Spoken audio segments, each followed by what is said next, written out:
مگر انہوں نے اس کا بار نہ اٹھایا، ان کی مثال اس گدھے کی سی ہے جن پر کتابیں لدی ہوئی ہیں۔ ایک دوسرے کے بارے میں جو کچھ کہا تمام علاقوں کی طرف لکھ بھیجا۔ امام ظاہری خود اس واقعے میں موجود نہ تھے، لہٰذا یہ روایت مرسل ہے، اور ان کی مراسیل جیسا کہ علماء نے قرار دیا ہے کہ تیز چلنے والی ہوا کی مانند ہے، ان سے استدلال صحیح نہیں ہے۔ دوستو، اس میں کوئی شک نہیں کہ اختلاف کی وہ شکل جس کے نتیجے میں دونوں اطراف کے حکم حضرات نے واپس امت کی جانب یا اہل شورا کی طرف معاملات لوٹانے کا فیصلہ کیا، وہ قاتلین عثمان کے حوالے سے علی رضی اللہ تعالی عنہ اور معاویہ رضی اللہ تعالی عنہ کے درمیان اختلاف تھا۔ حضرت معاویہ رضی اللہ تعالی عنہ خلافت کے مدعی تھے، نہ حضرت علی رضی اللہ تعالی عنہ کے استحقاق خلافت سے انکاری تھے۔ وہ شام میں تقریباً 20 سال سے والی تھے، لہذا لوگوں کی اپنے حق میں اطاعت سے مستفید ہو رہے تھے۔ ابن دہیہ الکلبی اپنے کتاب علامہ نصر المبین فی المزازت بین اہل صفین میں کہتے ہیں، ابو بکر محمد بن طیب العشری الباقلانی نے مناقبہ الائمہ میں کہا ہے، دونوں حکم حضرت علی رضی اللہ تعالی عنہ کو ہٹانے پر ہرگز متفق نہیں ہوئے۔ اگر وہ دونوں ان کو ہٹانے پر متفق ہو بھی جاتے تو یہ صحیح فیصلہ نہ ہوتا، تاکہ کتاب و سنت دونوں یا ان دونوں میں سے کوئی ایک ان کی سبق دوشی کو واجب قرار نہ دے، کیونکہ تحکیم کے جس فیصلے پر اتفاق ہوا تھا اس کا بھی یہی تقاضا تھا کہ دونوں حکم واضح طور پر بیان کریں کہ وہ کتاب و سنت کے کس حکم کی روح سے یہ فیصلہ دے رہے ہیں۔ وہ اسی سے پہلو تہی یا تجاوز نہیں کر سکتے تھے، نہ اس میں اپنی خواہش کو دخل دے سکتے تھے۔ اس بات پر دونوں سے پختہ عہد لیا گیا تھا، اور یہ کہ اگر وہ کتاب اللہ سے تجاوز کریں گے تو ان کے فیصلے کی کوئی حیثیت نہیں ہوگی۔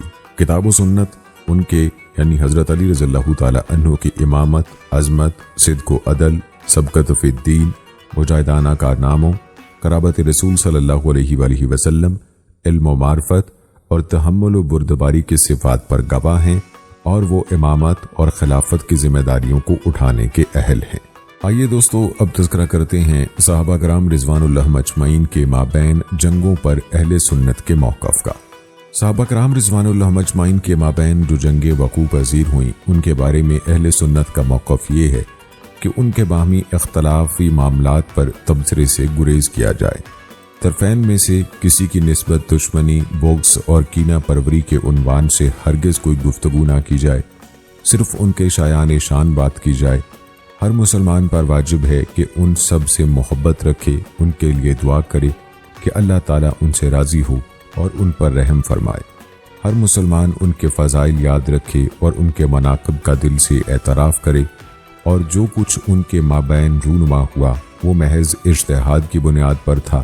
صحیح یا غلط نقطہ نگاہ دونوں حالتوں میں ان کے لیے اجر و ثواب ہے، البتہ اجتہاد میں صحیح رائے قائم کرنے والے کا ثواب غلطی کرنے والے کے اجر سے دگنا ہے۔ صحابہ کرام رضی اللہ تعالی عنہم اجمعین میں سے قاتل و مقتول دونوں جنت میں جائیں گے۔ علماء اہل سنت نے ان کے اختلافی امور میں زیادہ بات کرنے سے ممانعت فرمائی ہے۔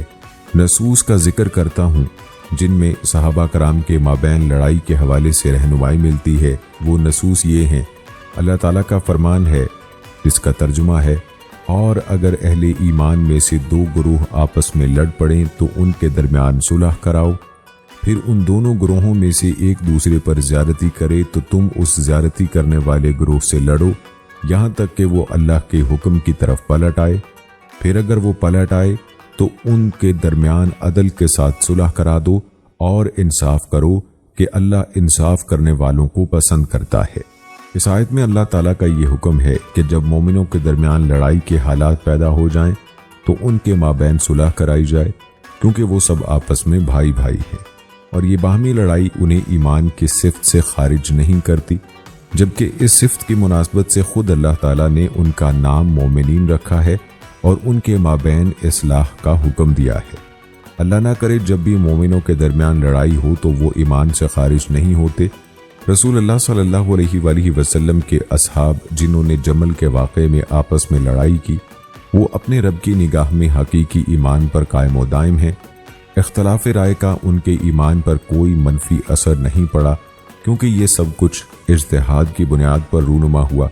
حضرت ابو سعید خدری رضی اللہ تعالی عنہ سے روایت ہے کہ رسول اللہ صلی اللہ علیہ وآلہ وسلم نے فرمایا، مسلمانوں کے ایک گروہ میں دین سے نکلنے کی شکل پیدا ہوگی، انہیں وہ قتل کرے گا جو زیادہ حق پر ہوگا۔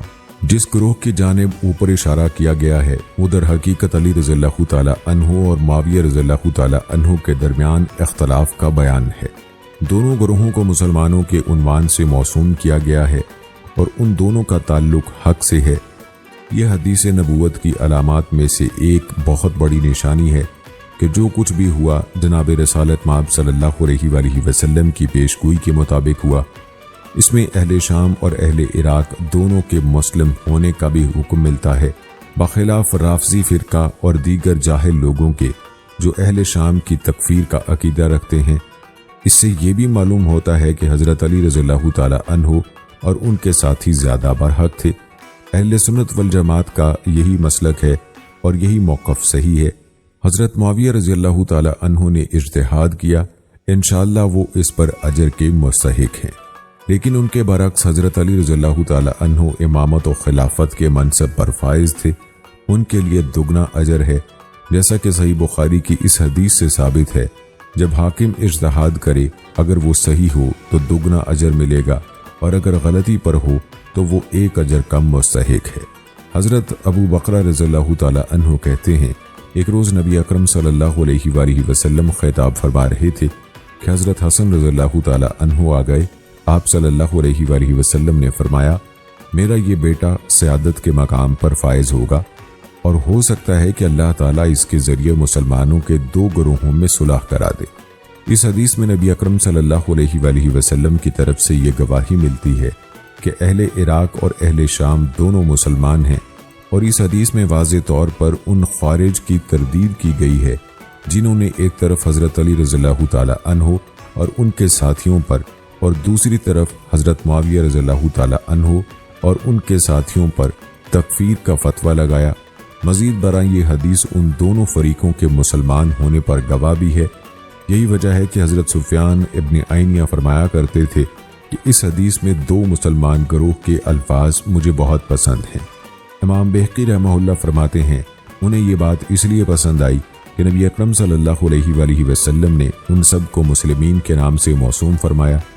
اس حدیث کے مصداق آپ صلی اللہ علیہ وآلہ وسلم کی پیشگوئی کے مطابق حضرت حسن رضی اللہ تعالی عنہ ہیں۔ انہوں نے حضرت علی رضی اللہ تعالی عنہ کی وفات کے بعد امور خلافت حضرت معاویہ رضی اللہ تعالی عنہ کے سپرد کر دیے۔ دوستو، ان احادیث میں یہ اشارہ ملتا ہے کہ حضرت علی رضی اللہ تعالی عنہ، حضرت معاویہ رضی اللہ تعالی عنہ اور دونوں کے ساتھیوں کو نبی اکرم صلی اللہ علیہ وآلہ وسلم نے اسی امت کا حصہ ٹھہرایا ہے، اور یہ بھی فرمایا کہ وہ حق کے ساتھ جڑے ہوئے ہیں، وہ زمرہ حق سے خارج نہیں ہوئے۔ پھر آپ صلی اللہ علیہ وآلہ وسلم نے یہ بھی گواہی دی کہ وہ ایمان کی حالت پر جاری و ساری ہیں اور باہمی لڑائی کے باعث ایمان کی حد سے باہر نہیں نکلے۔ وہ فرمان الہی کے اس عموم میں داخل ہیں، جیسا کہ اللہ تعالیٰ نے سورہ الحجرات میں فرمایا، اگر اہل ایمان میں سے دو گروہ آپس میں لڑ پڑیں تو ان کے درمیان صلح کرا دو۔ اس آیت کی روح سے باہمی لڑائی کی وجہ سے وہ دونوں گروہ کافر ہوئے، نہ فاسق، بلکہ وہ اجتہاد کر رہے تھے۔ لہذا ہر مسلمان پر واجب ہے کہ وہ صحابہ کرام رضوان اللہ مجمعین کے بارے میں اہل سنت والجماعت کے فرقہ ناجیہ کا مسلک اختیار کرے، اور وہ یہی ہے کہ جو کچھ ہوا اس پر خاموشی اختیار کرے اور ان کے شایان شان گفتگو کرے۔ اہل سنت کی کتابوں میں یہ صاف شفاف عقیدہ بڑی تفصیل سے بیان کیا گیا ہے۔ ہمارے عظیم علماء کرام نے اس موضوع پر نہایت بصیرت افروز باتیں کہی ہیں، جیسے کہ صحابہ کرام رضوان اللہ مجمعین کے مابین لڑائی کے بارے میں جب حضرت عمر بن عبدالعزیز رحمۃ اللہ علیہ کے خیالات پوچھے گئے تو انہوں نے فرمایا، یہ وہ مقدس خون تھے جن سے اللہ تعالیٰ نے میرے ہاتھوں کو پاک رکھا، اب کیا میں اپنی زبان کو آلودہ کر لوں اور پاک نہ رکھوں؟ صحابہ کرام رضوان اللہ مجمعین کی مثال آنکھوں جیسی ہے، اور آنکھوں کی دوا یہ ہے کہ انہیں چھونے کی کوشش نہ کی جائے۔ امام بہقی عمر بن عبدالعزیز رحمۃ اللہ علیہ کے اس قول پر تبصرہ کرتے ہوئے فرماتے ہیں، یہ نہایت قیمتی بات ہے، کیونکہ بے معنی گفتگو سے پرہیز ہی صحیح طرز عمل ہے۔ حسن بصری رحمۃ اللہ علیہ سے صحابہ کرام رضوان اللہ مجمعین کی باہمی لڑائی سے متعلق پوچھا گیا تو انہوں نے فرمایا، یہ ایسی لڑائی تھی جس میں صحابہ کرام رضوان اللہ اجمعین نے شرکت کی اور ہم وہاں نہیں تھے۔ وہ علم والے تھے اور ہم بے علم ہیں۔ انہوں نے اجتماعیت اختیار کی، ہم نے ان کی پیروی کی۔ پھر جب انہوں نے آپس میں اختلاف کیا تو ہم اس معاملے پر اپنی زبان بند رکھتے ہیں۔ امام جعفر بن محمد صادق رحمہ اللہ سے جب اس بارے میں پوچھا گیا تو انہوں نے فرمایا، میں وہی بات کہتا ہوں جو اللہ تعالیٰ نے فرمائی، اس کا علم میرے رب کے پاس ایک نوشتے میں محفوظ ہے، میرا رب نہ چوکتا ہے نہ بھولتا ہے۔ امام احمد بن حنبل سے پوچھا گیا تو انہوں نے کہا، علی رضی اللہ تعالی عنہ اور معاویہ رضی اللہ تعالی عنہ کے مابین جو کچھ ہوا میں اس کے بارے میں صرف اچھی بات ہی کہہ سکتا ہوں۔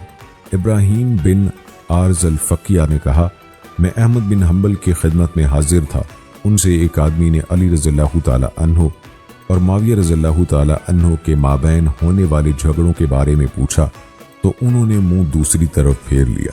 ان سے کہا گیا، اے ابو عبداللہ، یہ سوال کرنے والا شخص بنی ہاشم سے ہے۔ یہ سن کر وہ متوجہ ہوئے اور فرمایا کہ یہ آیت پڑھو، جو کہ سورہ بقرہ کی آیت تھی جس کا ترجمہ ہے، وہ کچھ لوگ تھے جو گزر چکے، ان کی کمائی ان کے لیے تھی اور تمہاری کمائی تمہارے لیے، تم سے ان کے اعمال کے بارے میں کوئی سوال نہیں ہوگا۔ امام ابن تیمیہ رحمہ اللہ صحابہ کرام کے اختلافی امور کے بارے میں اہل سنت کا عقیدہ بیان کرتے ہوئے کہتے ہیں، اہل سنت صحابہ کرام رضوان اللہ اجمعین کے باہمی اختلافی امور پر خاموش ہیں۔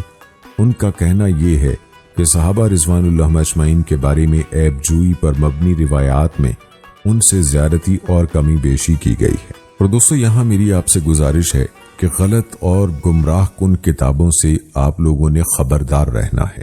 ابن قتیبہ کی جانب منسوب الامامۃ والسیاسہ کے زیر عنوان کتاب اسلام کے ابتدائی دور کی تاریخ کی شکل بگاڑنے والی کتابوں میں سے ایک ہے۔ ڈاکٹر عبداللہ اسیلان نے اپنی تالیف الامامۃ والسیاسہ فی المیزان التحقیق العلمی میں بہت سارے دلائل و براہین پیش کیے ہیں جو اس بات پر دلیل ہیں کہ امام ابن قتیبہ کی طرف اس کتاب کی نسبت کرنا سفید جھوٹ ہے۔ ڈاکٹر علی نفی الاعلانی لکھتے ہیں، بہت باریک بینی سے یہ کتاب پڑھنے کے بعد میری ترجیحی رائے یہ قرار پائی ہے کہ اس کتاب کا مؤلف کوئی خبیث رافضی ہے۔ اس نے یہ کتاب دھوکے سے ابن قتیبہ کی کتابوں میں شامل کرنے کی کوشش کی ہے، کیونکہ ان کی کتابوں کی تعداد بہت زیادہ ہے اور یہ وہ محدثین کرام کے نقطہ نظر کے حامل ہیں۔ ہو سکتا ہے کہ اس کتاب کا مؤلف مراکش کا کوئی رافضی ہو، کیونکہ ابن قتیبہ کی مراکش میں بڑی اچھی شہرت ہے۔ نہج البلاغہ، جن کتابوں نے تاریخ صحابہ کی شکل بگاڑنے میں اپنا حصہ ڈالا ہے، ان میں سے ایک نہج البلاغہ بھی ہے۔ اس کتاب پر اس کی سند اور متن دونوں پہلوؤں سے اعتراض کیا جاتا ہے۔ یہ کتاب امیر المومنین حضرت علی رضی اللہ تعالی عنہ کی شہادت کے 3.5 صدیوں بعد بغیر کسی سند کے مرتب کی گئی ہے۔ شیعہ نے اس کی تالیف کی نسبت الشریف الرضی کی طرف کی ہے، اور وہ شخص محدثین کی نظر میں اس وقت بھی غیر مقبول ہے جبکہ وہ سند کے ساتھ اپنی بدعت کی حمایت میں روایت بیان کرے، اور اگر وہ بغیر سند کے ایسی بات بیان کرے تو پھر ہرگز قابل قبول نہیں، جیسا کہ اس نے اس کتاب میں کیا ہے۔ محدثین کی نظر میں نہج البلاغہ مرتب کرنے والا اصل شخص اس کا بھائی ہے۔ امام ابن تیمیہ رحمہ اللہ کہتے ہیں، اہل علم جانتے ہیں کہ اس کتاب کے اکثر خطبے حضرت علی رضی اللہ تعالی عنہ پر افتراء پردازی کے مترادف ہیں۔ اس کا غالب حصہ پہلے لکھی گئی کسی اور کتاب میں نہیں ہے، نہ اس کی کوئی معروف سند ہے۔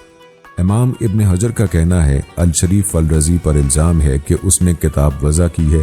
وہ کہتے ہیں کہ جو شخص بھی اس کا مطالعہ کرے گا یقیناً جان لے گا کہ حضرت علی رضی اللہ تعالی عنہ کی جانب ان کی نسبت جھوٹ پر مبنی ہے اور اس کا اکثر حصہ باطل ہے۔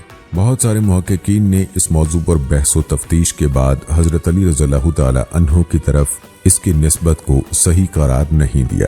اسی طرح کتاب الاغانی مولفہ ابو الفرج اصفہانی، کتاب الاغانی کو ادب، قصے، کہانیوں، گیتوں اور راگوں کی کتاب سمجھا جاتا ہے۔ یہ کتاب علم، تاریخ اور فقہ سے کوئی تعلق نہیں رکھتی۔ اہل ادب اور مورخین اس کی آواز سے مانوس ہیں، لیکن اس کا یہ مطلب نہیں کہ اس میں جو نسلی تعصب، تہمتوں، جھوٹی عیب جوئی اور تانہ زنی کی جو باتیں ہیں ان پر خاموشی اختیار کی جائے۔ عراقی شاعر اور عظیم استاد ولید العازمی نے اپنی مارکہ عراق کتاب میں حقیقت حال سے پردہ اٹھایا ہے۔ اس کتاب میں موجود جھوٹ، قومیتوں کے تعصب اور کینہ پروری کی باتوں کو واضح کیا گیا ہے۔ اسی طرح ایک اور کتاب ہے تاریخ الیعقوبی۔ اس کے مؤلف کا نام احمد بن ابی یعقوب اسحاق بن جعفر بن وہب بن واضح العباسی ہے۔ یہ اہل بغداد میں سے ہے، شیعی امامی مورخ ہے۔ عباسی دور حکومت میں دیوان تحریر کرنے کا کام انجام دیتا تھا، اسی وجہ سے اسے کاتب عباسی کے لقب سے یاد کیا جانے لگا۔ یعقوبی نے اسلام کی تاریخ شیعہ امامیہ کے نقطہ نظر سے پیش کی ہے۔ وہ حضرت علی رضی اللہ تعالی عنہ اور ان کے بیٹوں کے سوا کسی اور کی خلافت نہیں مانتا، اور حضرت علی رضی اللہ تعالی عنہ کو وصی کے نام سے یاد کرتا ہے۔ ابو بکر و عمر و عثمان رضی اللہ تعالی عنہ کی تاریخ بیان کرتے ہوئے ان کے لیے خلیفہ کا لقب استعمال نہیں کرتا۔ وہ کہتا ہے کہ انہوں نے صرف اقتدار سنبھالا، پھر ان میں سے کوئی محترم خلیفہ ایسا نہیں جس پر اس نے تانا زنی نہ کی ہو۔ اس نے کبار صحابہ رضوان اللہ مجمعین کے ساتھ بھی یہی سلوک کیا ہے۔ یہ شخص حضرت عائشہ رضی اللہ تعالی عنہا، حضرت خالد بن ولید رضی اللہ تعالی عنہ، حضرت عمرو بن عاص رضی اللہ تعالی عنہ اور حضرت معاویہ بن ابی سفیان رضی اللہ تعالی عنہ کے بارے میں بہت بری باتیں کرتا ہے۔ ثقیفہ بنی سادہ کا واقعہ بڑے منفی انداز سے پیش کرتا ہے۔ اس میں یہ دعویٰ کیا گیا ہے کہ حضرت علی رضی اللہ تعالی عنہ وصی تھے اور ان سے خلافت چھیننے کی سازش کی گئی تھی۔ تہمت لگانے میں اس کا انداز اسی کی قوم کے شیعوں اور رافضیوں جیسا ہے، یا تو وہ پوری روایت اور خبر خود گھڑ لیتے ہیں یا کسی اور خبر اور روایت میں اضافہ کر دیتے ہیں، اور یہ اضافہ سیاق و سباق دیکھے بغیر ہوتا ہے، یہاں تک کہ اس کے معنوں میں بھی تبدیلی آ جاتی ہے۔ جب وہ اموی خلفاء کا ذکر کرتا ہے تو انہیں بادشاہوں کے الفاظ سے موسوم کرتا ہے، اور جب بنو عباس کے خلفاء کا ذکر کرتا ہے تو انہیں خلفاء کے لقب سے اور ان کی مملکت کو مبارک مملکت کے الفاظ سے یاد کرتا ہے۔ یہ کتاب صحیح صورتحال سے انحراف کی دستاویز ہے۔ یہ اسلامی تاریخ کی شکل بگاڑنے والی تحریر ہے۔ یہ ان بہت سارے مستشرقین اور مستغربین کا مرجع ہے جو تاریخ اسلامی پر انگشت نمائی اور عظیم شخصیتوں کی عیب جوئی اور تانا زنی میں معروف ہیں۔ علمی اعتبار سے یہ بے قدر و قیمت کتاب ہے۔ اس کے پہلے حصے میں مختلف کہانیاں، افسانے، خرافات اور داستان سرائیاں ہیں، اور دوسرے حصے میں تعصباتی پہلو نمایاں ہے۔ منہج تحقیق کے اعتبار سے یہ کتاب دستاویزی ثبوتوں کے قاعدے قانون سے خالی ہے۔ اسی طرح دوستو ایک اور کتاب ہے مروج الذہب و معون الجوہر از المسعودی۔ اس کتاب کے مؤلف کا نام ابو الحسن علی بن الحسین بن علی المسعودی ہے۔ وہ عبداللہ بن مسعود رضی اللہ تعالی عنہ کی اولاد سے ہیں۔ کہا جاتا ہے کہ وہ اہل مغرب میں سے ہے، لیکن خود مسعودی نے یہ کہا ہے کہ وہ اہل عراق سے ہے۔ پھر وہ مصر چلا گیا اور وہاں قیام کیا۔ اگر بلاد مغرب سے مراد مشرق کے بالمقابل علاقہ ہے تو مصر مغربی اسلامی بلاد میں سے ہے۔ پھر کوئی اشکال باقی نہیں رہتا، مسعودی شیعہ ہے۔ ابن حجر اس کے بارے میں کہتے ہیں اس کی کتابیں ظاہر کرتی ہیں کہ وہ شیعی اور معتزلی تھا۔ اس نے لکھا کہ وصیت کا سلسلہ آدم علیہ السلام کے زمانے سے چلا آ رہا ہے، جو ایک صدی سے دوسری صدی تک منتقل ہوتا آ رہا تاکہ ہمارے رسول صلی اللہ علیہ وآلہ وسلم تک پہنچا۔ پھر اس نے اشارہ دیا کہ بعد ازاں لوگوں نے نص اور انتخاب میں اختلاف کیا۔ پھر اس نے حضرت علی رضی اللہ تعالی عنہ سے متعلقہ واقعات حیات رسول صلی اللہ علیہ وآلہ وسلم سے زیادہ بڑھ کر بہت اہمیت اور اہتمام سے بیان کیے ہیں۔ یہ ان چند قدیم کتابوں کا تذکرہ ہے جن کی تحریریں معاصر مؤلفین نے بھی اپنی کتابوں میں نقل کی ہیں، جیسے طٰہٰ یاسین نے اپنے کتاب علی وحنو اور عقاد نے اپنی عبقریات میں ان دونوں نے موضوع اور ضعیف روایات کا سہارا لیا ہے، اور ان کے تمام تجزیے انہی روایات پر مبنی ہیں۔ انہوں نے صحابہ رضوان اللہ مجمعین کے بارے میں اظہار خیال کرتے ہوئے سنگین غلطیاں کی ہیں۔ ان دونوں مصنفوں کے علاوہ عبد الوہاب النجار نے اپنے کتاب الخلفاء الراشدون میں ایسی نصوص نقل کی ہیں جو الامامۃ والسیاسہ نامی کتاب میں درج ہیں اور رافضیوں کی روایات میں سے ہیں۔ تو ناظرین کرام، یہ تھی ہماری آج کی ویڈیو۔ امید کرتے ہیں کہ آپ کو پسند آئی ہوگی۔